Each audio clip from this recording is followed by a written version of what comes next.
po, magandang umaga po sa inyong mga lodi, mga ka-landscape. So gumawa po tayo ng DIY po na pagtataniman po ng ampalaya. So ito po mga guys, isang timba lang po na na yung sira na po. Ayan.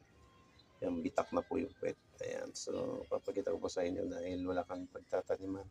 Pinatong ko lang po dito sa may ayan po, ibabaw po ng kanal. Ayan. Tapos ginawan ko po ng akyatan. Ayan po. Ayan po yung ampalaya mga guys. So, ayan, lumagpas na po. Ganyan lang po kaluwang po yung akyatan. Sa mga pagkukuhanan po ng ilalagay po sa munggo. Ayan. Kung bubunga po, maswerte. Ayan mga guys. Ayan. Ayan po yung DIY ko po. Tinaniman po na ampalaya. Ayan. Mga guys, so ilang linggo pa lang po ito. Ayan. Ayan, umabot na po doon. Mga guys, ayan.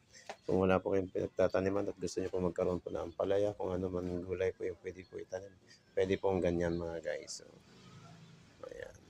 So, ayan po. Thank you mga lodi, mga ka-landscape po. Isa po magandang araw po sa inyo lahat. Ayan.